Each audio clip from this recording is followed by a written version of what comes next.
Shalom. I am Rabbi Nathan Davidovich, speaking to you on behalf of the webyeshiva.org, speaking to you from Efrat, Israel.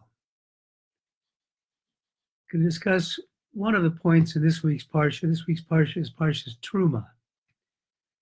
We're going to be talking about the need for personal transparency in achieving holiness.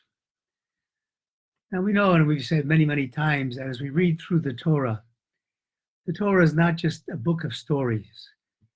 Every word of the Torah has a message. Every sentence of the Torah has a message. There are very important moral messages that we can glean if we only look and understand between the lines. You know, they talk about the holiness of the Torah, just as an aside. It says the letters of the Torah are holy, but the spaces between the letters are even more holy. They're the holy of holies. I never quite understood what that means, but I'm thinking about it now as I speak. And the space between the letters gives us the ability to look at how the commentators are telling us what these letters mean. The Torah is written in fairly shorthand basis. There are hundreds of meforshim, of commentators that explain what each thing looks about, each thing talks about. In this week's Parsha Teruma is about the construction of the Mikdash, the tabernacle that served in the desert, the tabernacle that later served in Shiloh before the temple was finally built.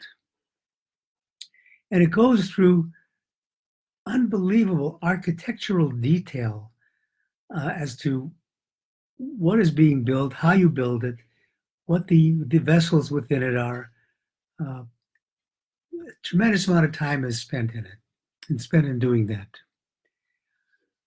I'm going to concentrate on just really one sentence, actually two sentences that are in this Parsha.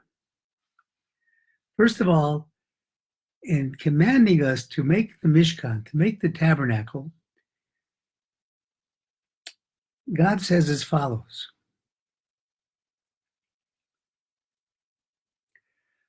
V'asu li mikdash v'shulchanti b'tocham.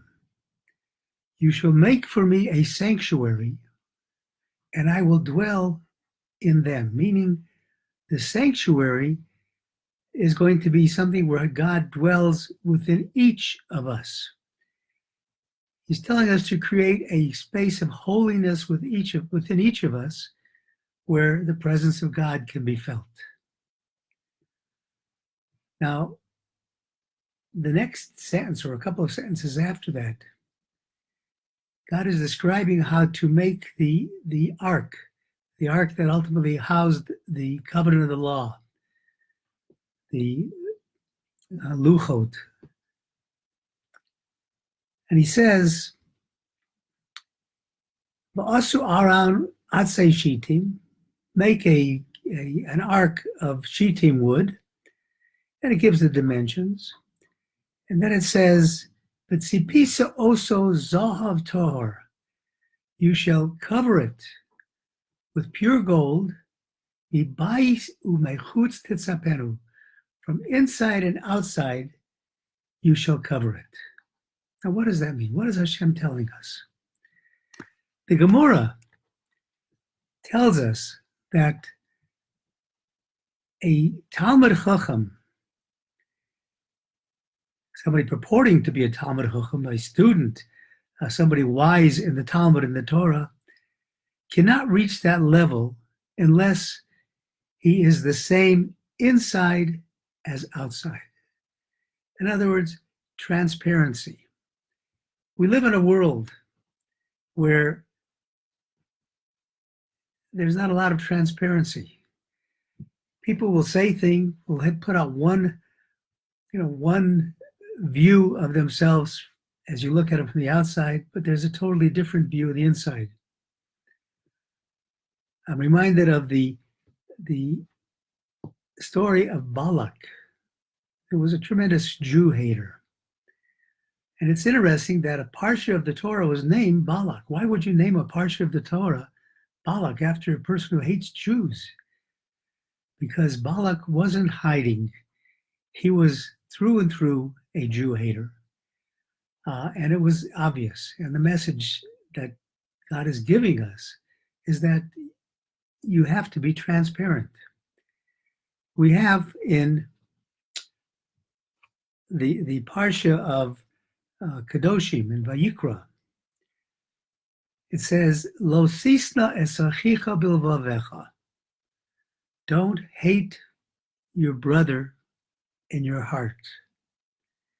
And then that's followed a few words later, V'ahavta l'reacha kamocha.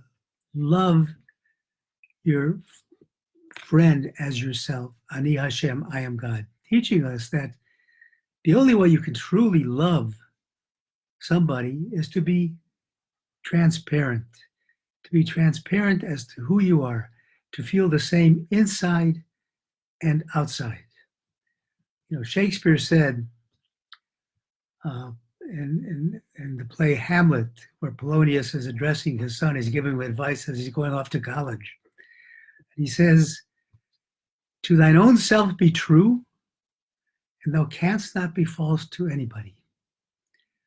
And that's, Shakespeare phrased it in his way, but he's basically taking that from what this Parsha tells us. Be the same outside and inside. Tzipisa oso zav tor b'bayis v'chutz. Cover yourself with gold from outside and from inside. That's what the Torah wants us to do. The Torah wants us to be true to ourselves, true to Torah. If we are holy on the inside, we'll truly be holy on the outside. When Rabbi Gamliel was heading the Sanhedrin, he was the head of the yeshiva. He would not let people in unless he could determine that they were both through and through pure on the inside and the outside. When it was a hard task to do. As a result, there were many people who were turned away from the study of Torah. When Rabbi Elazar ben Azariah took over from Rabbi Gamliel, he immediately took away the guards from the door, and the Gemara in Baruch says they added 400 different benches. Many benches had hundreds of more students that came in. Obviously, it's a process. We don't start out being totally transparent, but it's something that we can work at and we can achieve.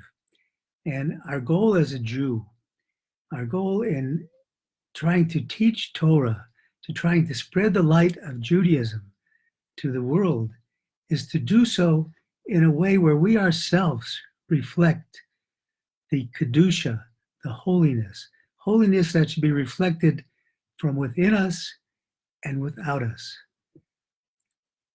Gold, reflect the gold that that God is giving us the ability to reflect the holiness. You want to have a place where Shechanti B'tocham, where God's holiness can reside, where God's mikdash can reside. We have to do it by trying our best to be what we appear to be. Don't be two-faced. That's a hard discussion to have during the political turmoil that's going around us, both in Israel and in the United States. It would be well for politicians to take this message into mind. But you don't have to be a politician to do it. As human beings, we have opportunities every single day to demonstrate what the real characteristics are that we should hold true as a Jew. I bless us all that we reach a level of transparency, a level where the holiness that we are imbued with from God exudes from us to the whole world and brings everybody around us holy. Thank you for listening on behalf of the webyeshiva.org. I wish everybody a Shabbat Shalom U'Mavorach, and a Chodesh Tov. We're now in the month of Adar, a month of great joy. May we all be joyous and enjoy the light of God, the light of God that is shining upon us all the time, that can make us transparent in how we deal. Shabbat Shalom.